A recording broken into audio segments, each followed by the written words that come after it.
ৰাইজক কৈছিলোঁ যে যদি বিজেপি চৰকাৰ আহে আমি 1 লাখ ল'ৰা ছোৱালীক চৰকাৰী চাকৰি দিম।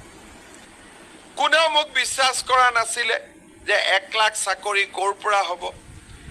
আজি আপোনালোকে দেখিলে যে চাওঁতে চাওঁতে আমি 1 লাখ চৰকাৰী চাকৰি দি শেষ কৰিলোঁ। এতিয়া আমি কি সিদ্ধান্ত লৈছোঁ যে 1 লাখ চাকৰি আগত দিলোঁ, এতিয়া আমি নতুনকৈ আৰু 50,000 চৰকাৰী চাকৰি দিম। আজিকালি চাকৰি বুলি ক'লে দালালো নাথাকে।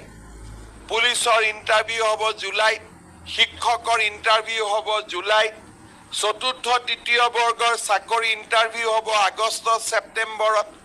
অৰ্থাৎ 1 লাখ চাকৰি শেষ কৰি এতিয়া আমি 1.5 লাখ চাকৰি দিবৰ কাৰণে গৈ আছোঁ। আমি যেতিয়া অসমত ইলেকশ্যন হৈছিলে তেতিয়া মই অসমৰ ৰাইজক কৈছিলোঁ যে যদি বিজেপি চৰকাৰ আহে আমি 1 লাখ ল'ৰা ছোৱালীক চৰকাৰী চাকৰি দিম।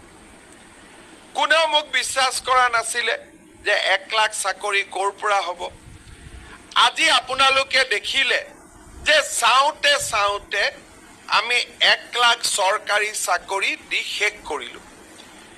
এতিয়া আমি কি সিদ্ধান্ত লৈছোঁ যে 1 লাখ চাকৰি আগত দিলোঁ, এতিয়া আমি নতুনকৈ আৰু 50,000 চৰকাৰী চাকৰি দিম।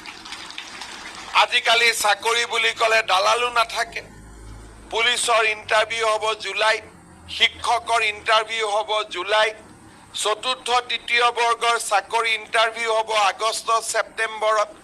অৰ্থাৎ 1 লাখ চাকৰি শেষ কৰি এতিয়া আমি 1.5 লাখ চাকৰি দিবৰ কাৰণে গৈ আছোঁ।